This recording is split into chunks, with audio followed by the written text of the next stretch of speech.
You know, I'm afraid our likes are going to go down if we don't have any. We're not going to be social influencers if we don't have public comment. Or what will go down? Well, if we're trying to get likes on YouTube, aren't we? Oh, I just want to know that I believe we are live. Mark, can you confirm that? We are live. Thank you. okay.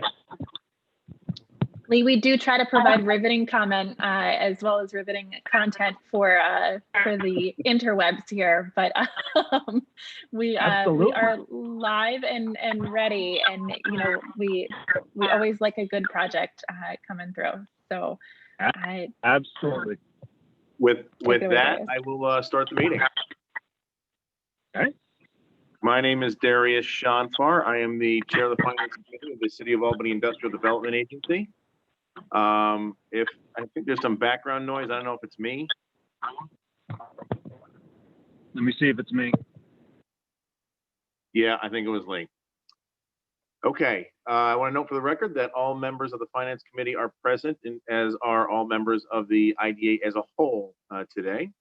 Our first order of business, as usual, is the roll call and the approval of the minutes. I'd ask for a waiver of the reading and a motion for approval. I'll make the motion. Dominic, second. Tracy, I'll I think you're second. on mute. Tracy. Thank you, sir. Any discussion or changes or anything to them? All right, hearing none, I will ask for a motion to approve the minutes. So moved. Tracy, Dominic, Yes. second. Yes. All those in favor? Aye. Aye. Okay, minutes have been approved. Our first order of business is unfinished business. The property at 1211 Western Ave. Discussion, some possibility of approving resolutions. Andy, I don't know if you want to take us through where we're at right now. I'd also just like to note my recusal from this project, and Tammy, if you can put me in the waiting room for the discussion, that would be great.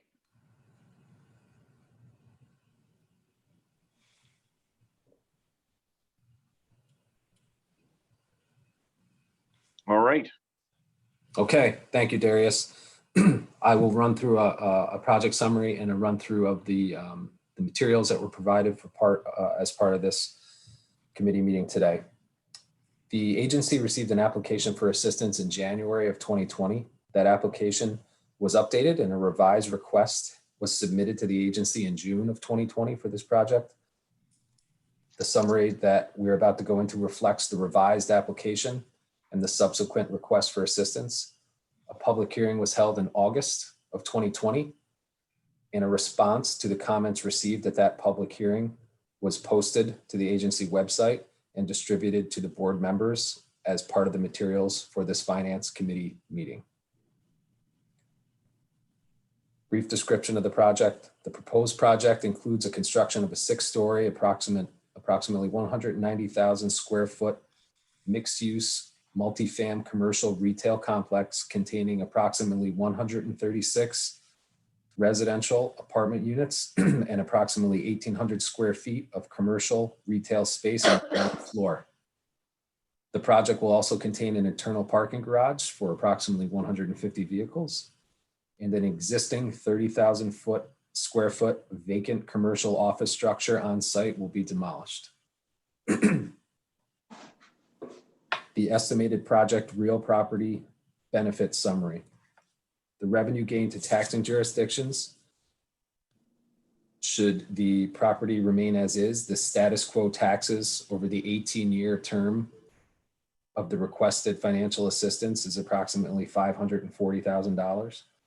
The projected pilot payments over that same time period are approximately $8.2 million, resulting in a net benefit of approximately $7.6 million for the taxing jurisdictions. Property value increase.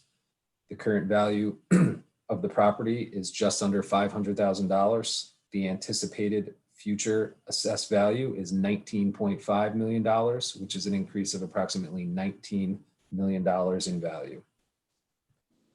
The total estimated project investment is $35.7 million. The community benefits we will run through in detail shortly. As part of our analysis, we requested the Capital District Regional Planning Commission conduct an in-plan analysis, looking at the direct, indirect, and induced effects of both the construction impact and the permanent operations impact. During the term of construction, the direct, indirect, and induced benefits equal about $37 million. In the permanent operations impact, $2.5 million per year in direct, indirect, and induced benefits. The project is projected to create approximately 5 permanent positions and approximately 90 construction jobs. Additionally, as part of this analysis, a third party was brought in to provide a review and evaluate the appropriateness of the applicant's request. We will get into that. The executive summary of that memo was provided and posted to the agency website, with the findings being that the current request at hand is indeed reasonable based on current market conditions.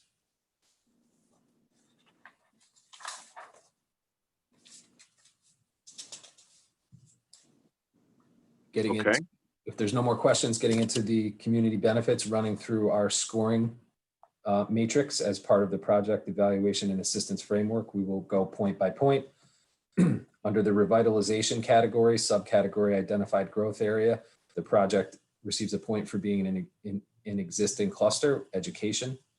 Job creation, the project receives 1 point for creating an estimated 5 full-time equivalent employees. Construction jobs, the project receives 2 points for the estimated 90 construction jobs to be created. Financial commitment, the project receives 3 points for being a project totaling $35.7 million in investment.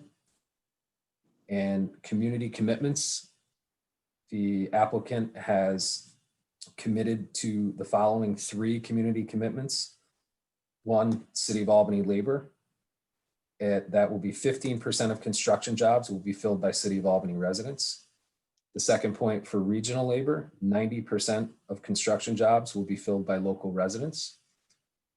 And the third point in this category for the 10th point overall is the MWBE inclusion, where 20% of the value of construction contracts will be performed by MWBE entities. With that being said, if there's any questions, we can get into those now. And I would also like to note for the record that the project applicant is with us today to answer any questions that we may have. Does anybody have any questions at this point? This is Dominic. On the, not really, well, specific to this, but other projects, just to bring your attention, there was a Wall Street Journal article today about student housing. And since this project, even though it's not called student housing, even its own, you know, the letters and stuff we got, it's projected that it'd be about 50%. Saying the student housing right now is struggling, private student housing financially, like a non-payment of mortgages have gone up from 9% to 13% in the last couple of months. Just if you get a chance to read that article. And the other thing, this is for the lawyers. One of my siblings lives in that neighborhood, like a block and a half away from the project. He hasn't, he's never mentioned this project before, but he did call me the other day about it. Because he was at the neighborhood association meeting, Zoom meeting. He didn't come one way or another, but I just want to let you know, he didn't say it was for it or against it, but he did want to know what I know, you know, about the project and what we had been discussing. So I don't know if that would be an issue for me voting or not. I don't think it is, but I just wanted to put that out there publicly before we go any further. I don't think so, unless Joe So- has, go ahead. Right, I unmuted. Dominic, if the question is whether the fact that you have a relative that lives in the neighborhood and asked you a question about the project creates a conflict or some sort of legal problem, the short answer is no. You have no personal interest, you have no financial interest. And those are the issues that, that typically trigger attorney concern. Okay, thanks. And I don't know if Amy, I don't want to shut Amy off if you had anything further on that, because conflicts are a very difficult, thorny issue. And I certainly don't want to cut anybody off on that issue. I agree with you, Joe. It's always, okay to put it on the record though, if somebody has a concern. Great, thank you. Yeah, thanks. I do want to go through, is there any other questions before I go on? Any topics for discussion at this point? Okay. I do want to go through the memo that the staff prepared in response to some of the issues that in the correspondences that were brought to our attention. I think we at the board have gone through all of them individually. I do want to say that I think many members of the board, myself included, were somewhat distressed at the misinformation that people sometimes have on our role here at the IDA and in this project as well. I don't know, Andy, if you want to go through the memo itself, or would you like me to? I'll certainly defer to you, Darius. I'm more than happy to do that. And Tom, I don't know if you have a preference either, but I could run through that. Andy, why don't you summarize this, the high points, and then we can go into specifics. Sure. So the intent of this memo was to provide a response to the comments that were received. Many of the comments were the same or had the same theme to them. So we tried to make our response able to fit the general questions and concerns that were brought to the committee and board through the public hearing process. The first was the addressing the compliance of the 1211 project with state and municipal approvals. A number of the comments related around those concerns with fire and life safety, environmental, water, health code issues. And what staff wanted to make clear was that this agency is not a state or municipal code enforcement agency. There are agencies out there that will be keeping track of all those separate codes and issues. And as with all projects, if one of those comes up and is an issue and construction is halted or the project is halted, obviously our final ability to close with the applicant would be affected by that. The second general area of concern that was brought to our attention was that generally project eligibility, that this project wasn't eligible for agency assistance. Several concerns were raised, but in general, in order to be eligible for agency assistance, a project applicant must attest to the fact that but for agency assistance, the proposed project would not be undertaken. That is a vital part of every application that comes into us, that without the ability, without the agency assistance, the applicant would not have the ability to move forward with the project as is. Within the app, there were two specific concerns raised relating to whether or not the site is located in a highly distressed area or whether or not a physical plant was removed. The response in the application that the project is located in a highly distressed area is appropriate based on how our definition is with guidance from the state on how we define that.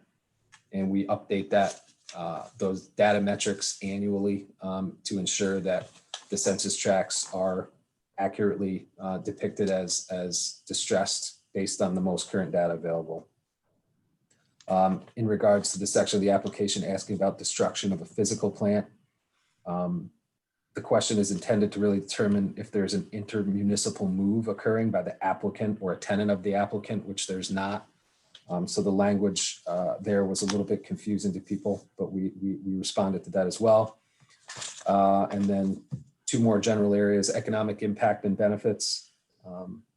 Several comments raised concerns about the perceived economic impacts and the local benefits associated with this project.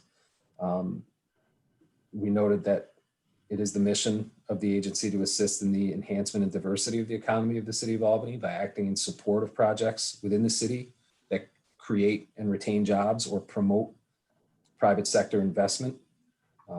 So that was important to make sure our mission and our mission statement was known.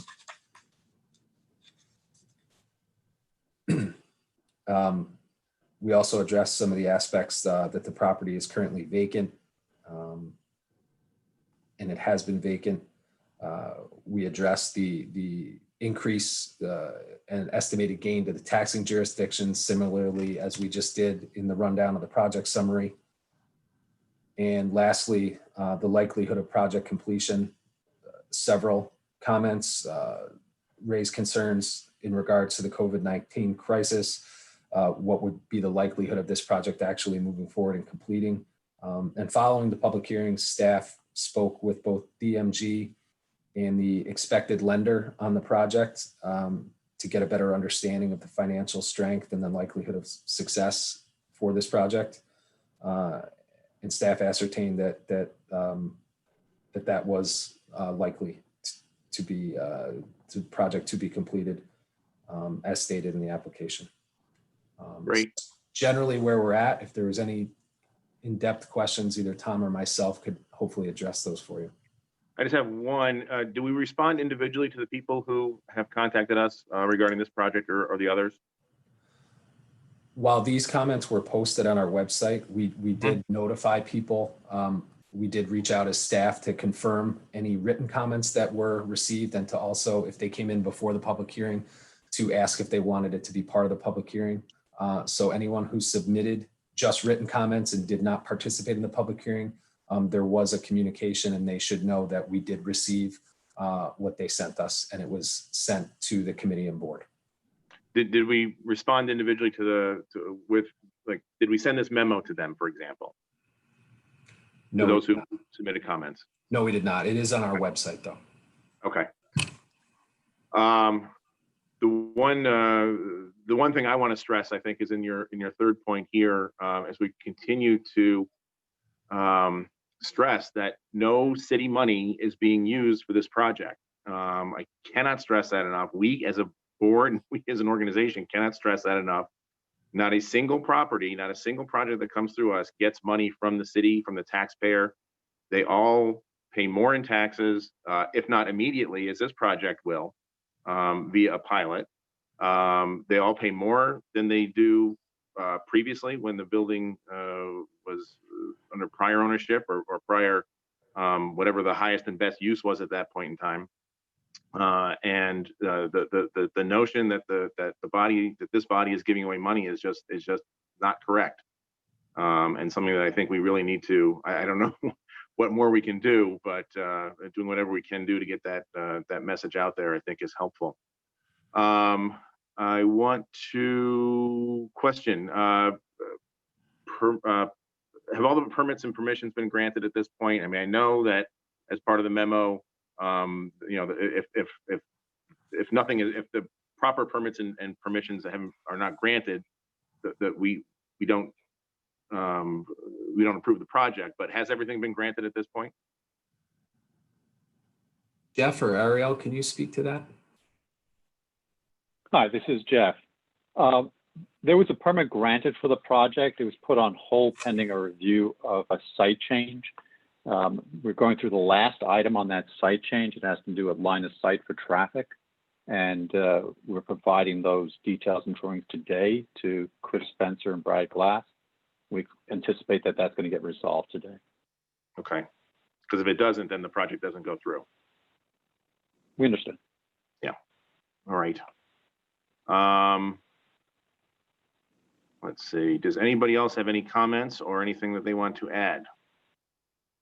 I just wanted to say that I think it was very helpful to go through the points that were brought up in public comments, since there was, a number of people that spoke or submitted comments here. And as always, we're trying to get to those people the correct information, and what the purview of this board is and what we act on and how our decisions are made. So I do appreciate that, and happy to hear that it's all posted on our website as well. A couple other points actually that I just wanted to mention because they were brought up originally, I think in some of the comments, that the evaluation that was paid for by the applicant was a third-party evaluation that was chosen by the IDA. They are not, beholden to the applicant. It's something that's a relatively standard procedure for a project like this to make sure that the numbers jive, for lack of a better term. It's not something that it's not their person they brought in to show the numbers. It's an independent evaluation to show if the numbers are accurate. All right. Anything else anybody wants to discuss with this project? This is Dominic. I want to thank the staff for the memo. I think it was well done, Yeah. and I think it clarified a lot of issues. And also, as you mentioned about the third party, I actually got questioned about that by a couple of people, and again pointing out that it's independent, that the IDA is one that chooses the third party. And also, that's the proprietary. We can't talk what's in there, but they did have concerns themselves, which were addressed, and they both them up. So it wasn't like it was just a yes, go along with this project the way it was presented, everything's fine, blah blah blah blah. There were a lot of concerns that they raised, and some back and forth. So I just wanted to be on the record that people know that it wasn't just a okay, everything's fine, we agree with everything they did, and that's not what that report was. It was a critical look at the project. That's right. Indeed. I want to just stress one last thing. I think we've said it several times already, but the gain to the taxing jurisdictions, which is the city, the school district, most importantly right now, library and county, is the tune of $7.7 million over the course of 20 years of this pilot. That's how much more will flow into city, county, school, and library coffers should this project be approved.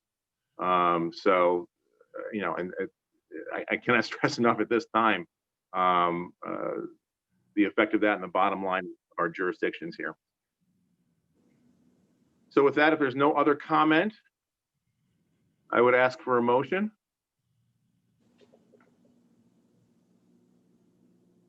A motion to move this forward is approved to the board? Sure. Yes. Sorry.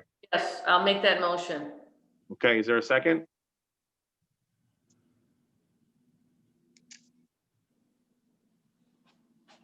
Is anyone seconding?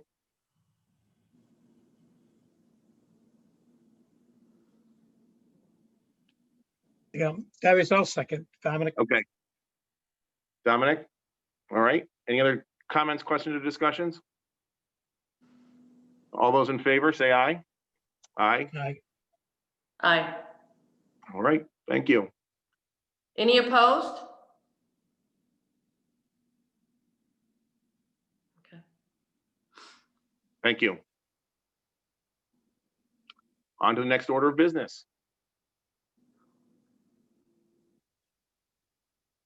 We can bring Sarah back in. Here I am. All right.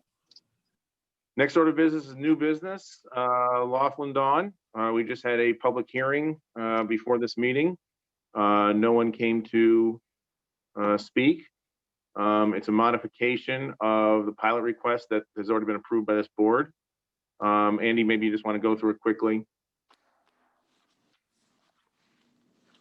Absolutely, and I think Spencer did a great job of describing the current situation and the request at hand.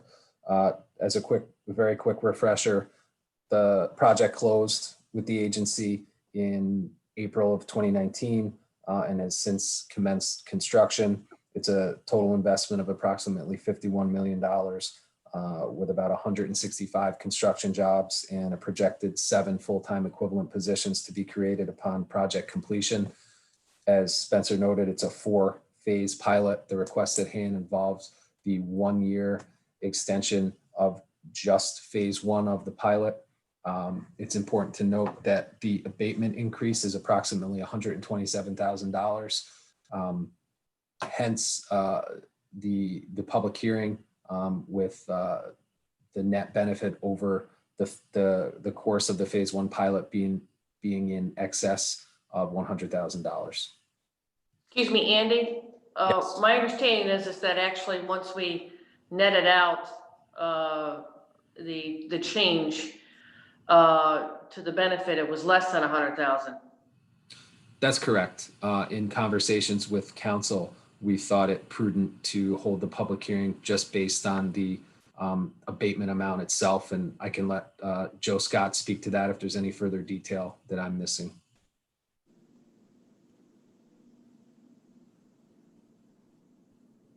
Caution is the better course, I would think. Right. Absolutely. And discussions with staff, we thought it would be a more prudent course to follow this process. And candidly, that's what we've been recommending with our other clients also. Terrific. Well, any other discussion? So I ask for a motion for a positive recommendation to the board. Anyone? Yeah, I'll make the motion. Dominic, second. I'll second it. Tracy, all those in favor? Aye. Anyone opposed? Aye. All right, motion passes. All right, Broadway 915. I think we've gone through this project already before. There's been some modifications. Andy, you want to go through the modifications?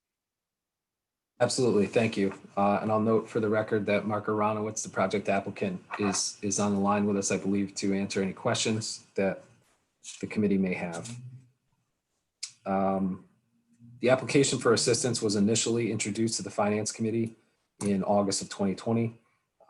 After receiving some feedback from the committee and in having some discussions with the applicant, a revised application was submitted and is what is part of the materials and discussion today, and we'll go through that.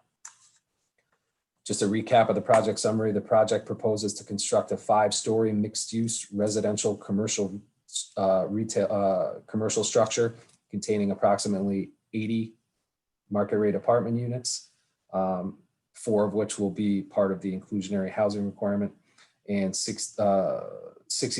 approximately 6,600 square feet of tenant amenity space and a leasing office on the ground floor. The 1.4 acre project site is currently a parking lot, and the project will also include approximately 90 off-street parking spaces. The estimated real property benefit summary over the course of the requested assistance. The revenue gain to taxing jurisdictions should the project not go forward and the property maintain its status quo at its current assessed value. The taxes received to the taxing jurisdictions over the course of assistance, the requested assistance schedule will be just over $700,000. The projected pilot payments are approximately 3.2, resulting in a net benefit of approximately $2.5 million to the taxing jurisdictions. The anticipated property value increase, the current assessed value of the property is approximately $510,000.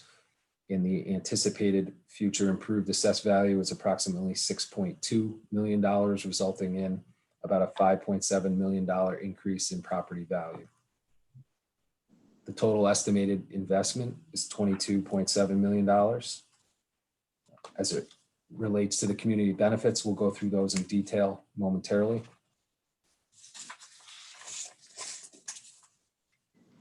Again, as part of the analysis for the request at hand, CDRPC was utilized to provide an in-plan analysis of the economic impact this project will create, the temporary construction impact, factoring in direct, indirect, and induced benefits equates to approximately $23 million during the course of construction.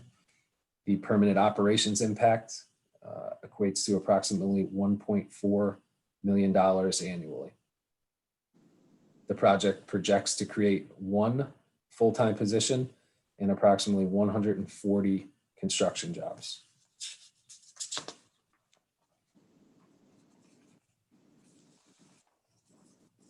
Additionally, a third party was brought on board to review the reasonableness of the request due to the fact there was a deviation in the requested assistance, a deviation in what the project evaluation and assistance framework would typically provide. The base assessed value was requested to be kept at the current assessed value, not the purchase price. And the schedule of abatement is higher than what the improved assessed value per unit estimate would allow for per the framework. The executive summary was part of the materials posted on the agency's website, and the full summary was disseminated to the board. The results being that the request at hand, based on market conditions and the financials of the applicant, is reasonable.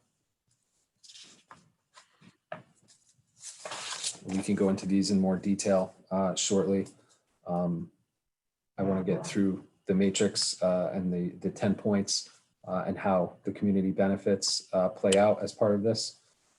For revitalization, the project received 1 point for being in a high vacancy census tract, 1 point for being located downtown, and 1 point for being within the boundaries of a neighborhood plan, that being impact downtown, in addition to being in the DRI zone. The project is an identified priority, received 1 point for being downtown residential project. Job creation, project received 1 point for it did not receive a point for permanent jobs, but they do project creating 1 permanent job. The project received 2 points for projected construction jobs at 140. The project received 3 points for an approximate investment value of $22.7 million. And the 10th and final point, the developer has committed to utilizing 90% regional labor for all construction jobs on site. Great.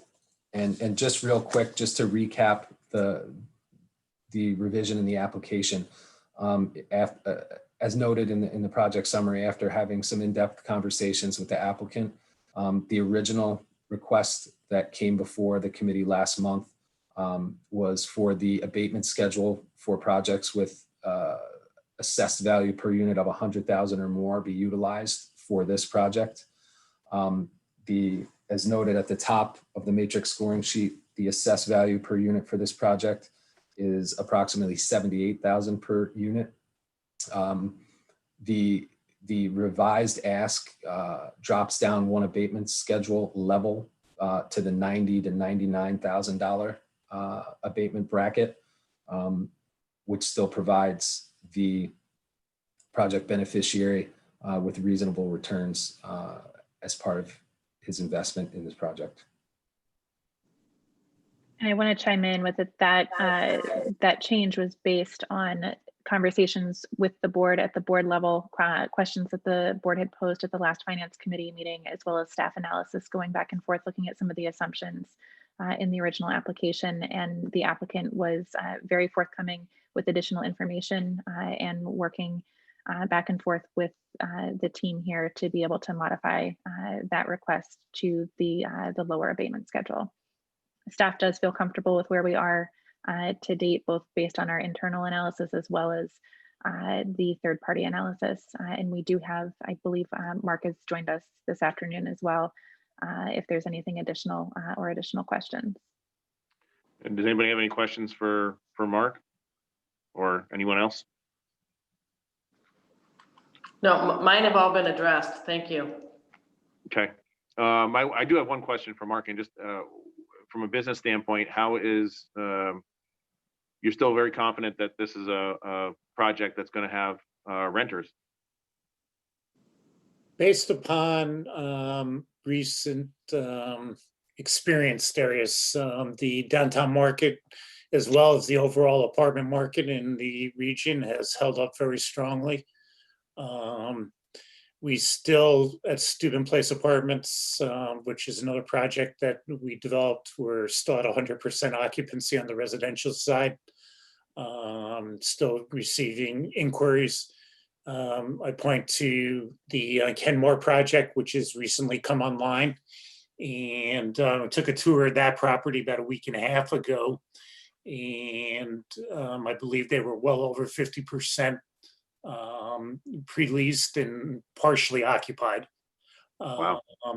And, you know, in talking to the company that's doing the leasing, he said, you know, it's been extremely strong. What's interesting, which I might point out, he said probably a third of the renters are people coming from New York City that want to get out of the city and are working remotely. Not moving up here because of a job relocation, but actually moving to get out of the city and working remotely into the city. So I Wow. found that very interesting. Wow. Very positive for our region and our Yeah. downtown. Yeah. Great, thank you. You're welcome. Well, I think we're only asking for a recommendation, a positive recommendation for public hearing resolution at this point. So unless there's any other questions or comments, I'd call for that motion. I'll make the motion. Dominic, second. Tracy? Tracy? All those in favor? Yeah, Aye. Aye. Opposed? Okay. Public hearing is on. Well, Thank once the you. board passes it next week. All right, thank you, everybody. Yeah. Thank you. Thanks, Mark. All right. On to the draft budget for 2021. Mark, you want to run through it? I know it's the one change I think is from this past year. But if you want to go through it, that'd be terrific. Sure. So it's that time of year again. So before you is the proposed 2021 budget for next year. This was delivered to Darius on August 31st in accordance with policy. So the agency for 2021 is budgeting a deficit of approximately 208,000. Revenues are approximately 1,051,000. As in past, the majority of this revenue is 907,000. We did, as in past years, use the weighted average formula to come up with that revenue figure. All other revenues remain unchanged, except for interest income is expected to be lower due to rates. And the CRC agreement is budgeted to be approximately 17,000 based on the budgeted projection for revenue for the CRC. On the expense side, the agency is budgeting approximately $1.26 million in expenses. Of this, the changes for budget expenses for 2021 is $1,000 is budgeted for the annual sponsorship of the EDC conference, and $938 is budgeted for depreciation expense for the video conferencing equipment that the agency had to purchase for live streaming. Additionally, we did budget $350,000 for strategic activities in 2021, and this is for market studies to be performed in accordance with the 2020 board recommendations. So if this projected budget holds true, we are projecting ending cash balance of the IDA to be approximately almost 2.8 million, and that represents a reserve of about 3 years at current projected operating expenses. Perfect, thank you. I think Darius? yeah, go ahead. I want to note just on the end of that, typically what you would see at this point is a balanced budget or, sorry, I'm getting feedback again on that. We would typically be bringing a balanced budget to the board based on the board's commitment to undertake some of those strategic activities, the economic impact analysis, the fiscal impact analysis, market studies of that nature. We did proactively put that into the draft budget this year. And so that's why you do see us bringing a deficit budget in front of the agency, just of note. But I just want to note that the 350,000, that is for specific strategic initiatives that we may choose to take throughout the year, in addition to the market studies, right? I believe those would be the market study. That's the current conservative estimate on the number of studies that are anticipated for next year. So again, that would be a fiscal impact analysis update to the one that was done in 2015. It would be a market study update again to the market studies that were completed in 2015. And then it would also potentially include review and analysis for an update to the project evaluation and assistance framework. I always get that wrong because we lovingly call it the matrix around here, but we've talked as a group about updating that based on the findings from those 3 reports as well. Thank you. Yeah, I think that'll be money well spent. All right, any other questions, comments? No, hearing none. I would ask for a positive recommendation, motion for a positive recommendation of the board for the 2021 draft budget. I'll make that motion if you can hear me. Yep, Lee? Second? I'll second it. Dominic? All those in favor? Aye. Aye. And I just want to, before we can take action, Darius, on this, we do have to post this up at City Hall for 20 days, so we will get that up there, and we'll get that posted for the October board meeting. Terrific, thank you. All right, on to other business, agency update. Did we actually take the vote on that? Sorry, just point of business. Yes, I think so. Hey, guys, I've got to go to my 1 o'clock. Can I sign off now, or do you still need me? You're Everything okay. else is updates. Just read Sarah's email she sent this morning, Lee. What's that? Read Sarah's email and all the attachments, then you'll be up to date, if you haven't already. I did take a look at some of them this morning. Yeah, there's a lot there, but it's the basis from which we're going to be making our decisions relative to the fund as we move forward. I will. I'll definitely review everything. Thank you. All right. Everybody have a good day. You too. Yeah. Thanks. Bye-bye. All right, on to agency update then. Sarah, Small Business Adaptation Program. Great, thank you, Darius. I do want to note before we roll into the agency update, just back up under the report of the Chief Financial Officer, I did want to note, and the committee and board is aware of this, the financials that were presented at last month's Finance Committee meeting did have an error in it related to the allocation of funding for the grant program that we're about to talk about, as well as the administrative fee. So that update has been made. You've all been provided the update to those financials, and we'll have that corrected going forward. It's corrected in the budget that you just reviewed as well. So I wanted to make sure that I was making that note. And then before we get rolling into the Small Business Adaptation Program, one other quick note that we have been notified that the interviews for the vacant position on the board have been scheduled for next Thursday, the 17th at 5:30. Tracy and I will be participating in those. There'll be a Q&A up front, as well as interviews with the applicants that we'll be able to sit in on. We're also attempting to get our annual report to the Common Council ahead of that meeting so that we can really kill 2 birds with 1 stone, and then they'll have all of last year's information ahead of time as they go into those interviews, because it's that time of year that we would typically go to them with the results of the previous year as is. So just 2 quick updates there that I want to make sure that I'm not forgetting to do on the end of the grant discussion. Any thoughts there before I move into the agenda? Great. Sounds good. Okay, as Tracy noted, I did send an email around to the board yesterday that had quite a bit of information in it related to the Small Business Assistance Program. And I do want to walk through some of that with the group today. Really, the intention here is to make sure that everyone is well prepared for what is going to be a very intense and quick process so that we can start turning around approvals for businesses that desperately need this funding. So I'm going to talk through very quickly what we've done to date, the results that we've had to date, as well as next steps. So in terms of what's been done to date, you've all seen and approved the program guidelines for the program. Again, that is a document that you should be familiar with as you head into the October meetings, and we'll get to that in a little bit.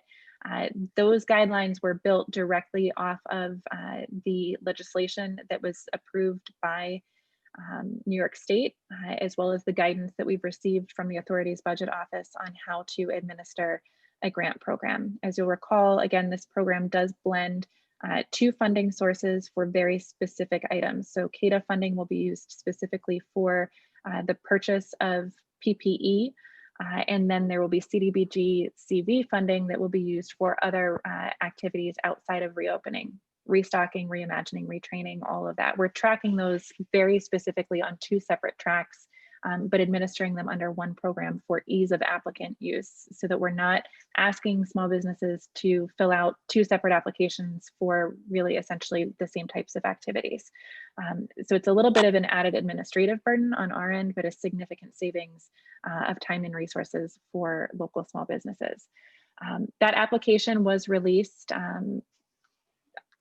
and let's see, where are we? We are now a week out, almost a week and a half out from the deadline.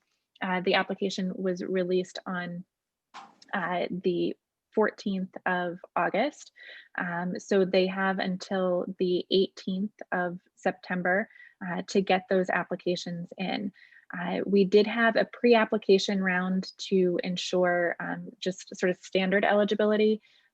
For businesses, folks had to pre-app with us in order to fill out that full application. So results from that pre-application to date, we had 192 pre-applications that may be eligible for funding. There were additional pre-applications that came in that were very clearly outside of the bounds of the city of Albany.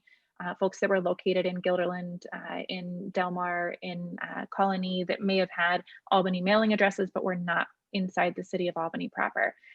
So we believe that we have a pre-application pool of 192 potential applicants. Of that, 64% of those pre-applicants are disadvantaged business enterprises. So we are hitting the sort of national average at this point for DBE applications, but we will be prioritizing those applications as we go into the review. Of those applications, they are asking for a mix of both CADA funding as well as CDBG funding. Right now in front of us, we have just shy of $3 million worth of requests in, which is well above, obviously, the $500,000 total that we have allocated to the program, $250 for PPE from CADA. So I just wanted to give everyone a sense of the scale and scope that we're talking about. We knew that there was extensive need in the small business community in Albany. We are seeing that come through in our applications. I will say that the administrative work that's been done to date on the pre-application and application process has been working incredibly well, as evidenced by the fact that we have so many pre-applications coming in the door. The team was able to put together an online application and pre-application that you can find on the Capitalize Albany website. They were also able last week to do a pretty in-depth webinar for all of the potential applicants that walked through almost page by page the application as well as the budget and additional material, and answered frequently asked questions. We also have a frequently asked questions document up on the website as well, including answers to many questions we knew were going to be questions, but in a little bit easier to read format than going through the entire program guidelines, where again, most of that guidance can be found. On the website, we also have sample applications and budget sheets to help folks fill out those applications. Those were provided to you in the email last night, in addition to being up on the website.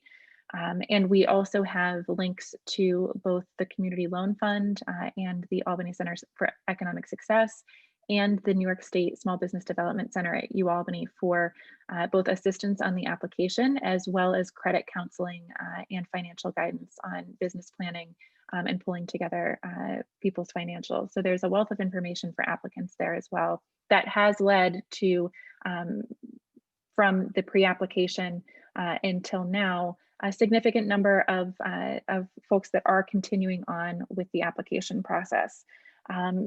To date, as of the last download, we did have more than 60 completed application questionnaires. Now, again, there's a significant amount of supporting material that need to go along with that.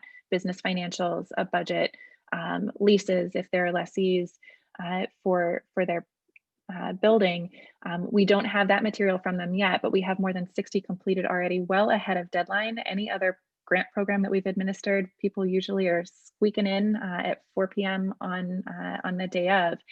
So we are tracking pretty heavy at this point in terms of applications.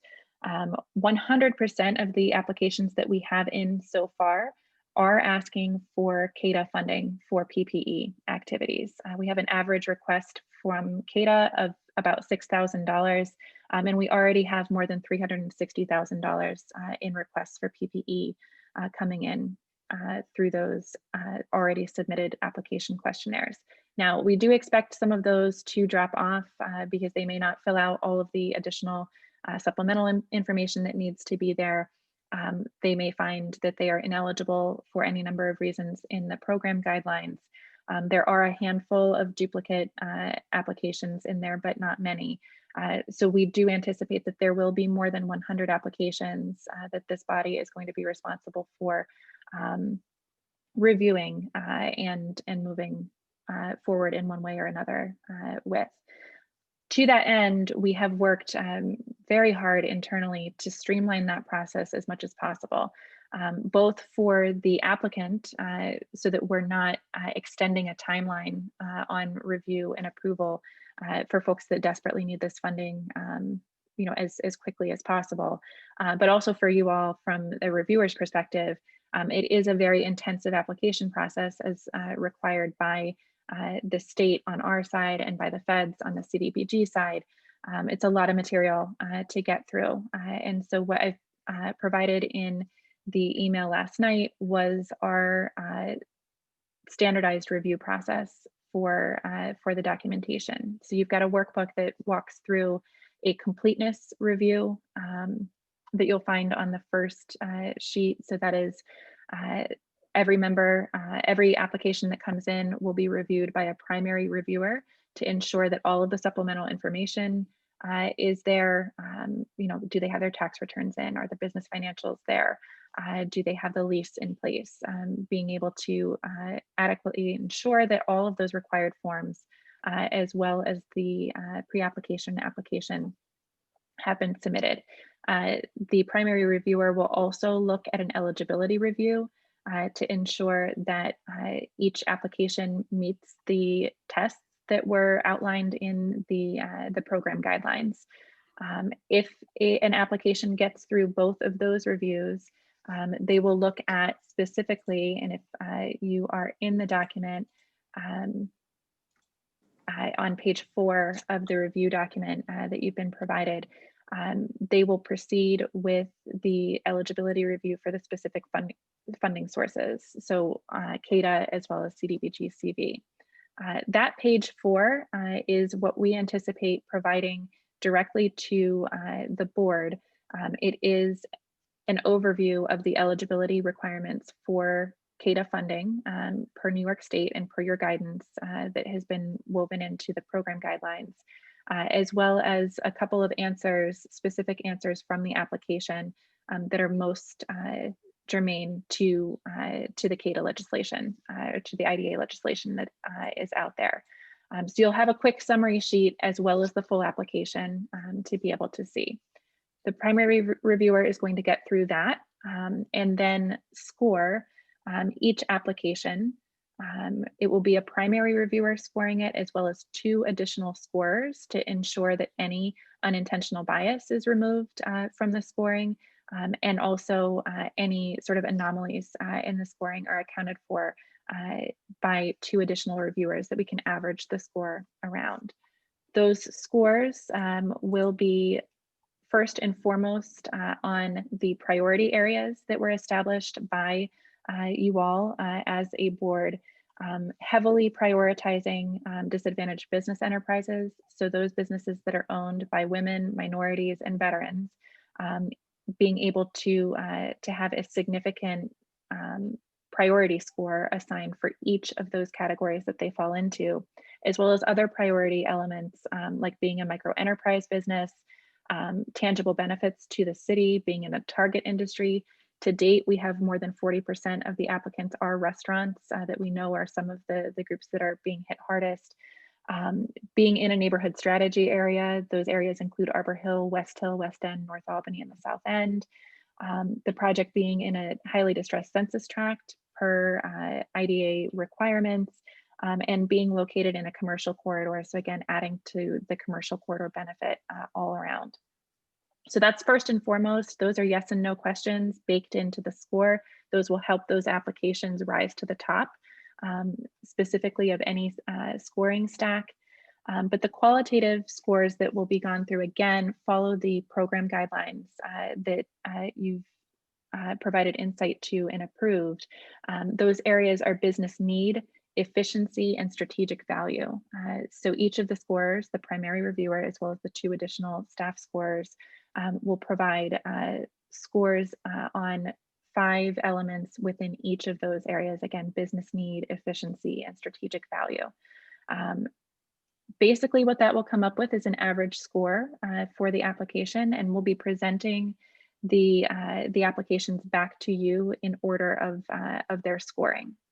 And so the intention is that once the application window closes on, let's see, again, we're about a week out. That application deadline is next Friday, September 18th at 4 p.m. Staff will begin compiling those applications, finishing their review. To be clear, we are beginning our review as soon as applicants hit submit and finalize their application, again, so that we can hit these aggressive timelines. We will begin compiling those for your review, begin creating those summary sheets to get to you with the goal of having a distribution to the Finance Committee by October 7th, a week out from the October Finance Committee meeting, but certainly no later than typical material distribution, so that you can review those summaries, you can take a look at the scores. Staff will be providing a recommendation on approval or denial based on score as well as available funding that we'll be able to talk through as a group. Again, knowing that we'll have more than 100 applications, to be able to take these in batches based on prioritization and score for the board's review. So really what would be ideal is to really become familiar with what our internal review looks like, as well as the program guidelines. We'll continue to update you in the meantime on sort of how we're tracking in terms of both overall numbers of applications and financial requests, as well as some analysis related to the percentage of DBEs that are applying and some of those other target industries as well, so that we can hit the ground running for review in October. A couple of quick points on next steps. Again, I sort of walked through where we're headed with the review. Once you have those review documents in hand, they will have been redacted. The applications themselves, you'll get all of the applications. They'll all be posted to the website per requirements. They will be redacted though, because there will be information in them that is not for public consumption. Some of the business financials, things like that. Some of the owner salary levels, for instance, that may be requirements of the CDBG funding that they're requesting, but are not public information for the CADA side of things. So we'll have that sensitive information redacted for you all, for the public on this, and then be able to have sort of a clean package to you that will be the most easily digestible format possible to be able to get through 100 reviews during that sort of October timeline. We are absolutely available for any questions, both today as well as through the rest of the deadlines. And I sort of want to close out by saying that this has been a monumental task. You know, typically As you know, through the funding that the CRC is generous to be able to provide for capital programs for businesses throughout, we're typically looking at reviewing and approving somewhere between 15 and maybe 30 applications a year, and that's throughout the year. We are in the span of 2 months looking at, forgetting the emergency program that we're still in the thick of. We are looking at reviewing, we've had more than 200 applications, pre-applications overall, reviewing more than 200 applications, again, full applications, probably more than 100 applications, and then putting $250,000 through this program alone out the door. So I do want to recognize Ashley in particular for her leadership on this grant program and pulling it together, Virginia and Nora as well for diving in and working with these small businesses, providing a significant amount of guidance throughout, as well as sort of eagle eyes on all of the applications coming in. We're excited about the fact that we have a scalable process in place to be able to handle this, but it is going to be an intensive couple of weeks as we get this turned around for you all. Wow. A lot of work. Yeah. A lot, yeah, a tremendous amount of work. I really want to just commend the team, Sarah, you of course, Ashley, Virginia, Nora, on the process that you've, I think, really thought through, and then the application review sheet and coming up with that scoring. I know it's challenging in terms of how to weight appropriately the important aspects of the application, because we want to be certainly objective and fair, and want to be as helpful as we can to all those businesses that need it. A question I have is just what is it that you intend to give to the board? I know we will have access to the full applications, but given the fact that the board is going to be asked to look at potentially 100 requests in basically less than a week's period. You mentioned, will we get the scoring sheet? Is that part of the summary? We can make that scoring sheet available as part of the packet, and I'm just scrolling to it now just to make sure that there's we can. I don't believe that would be a public document. We can talk with Joe about how we'd handle that.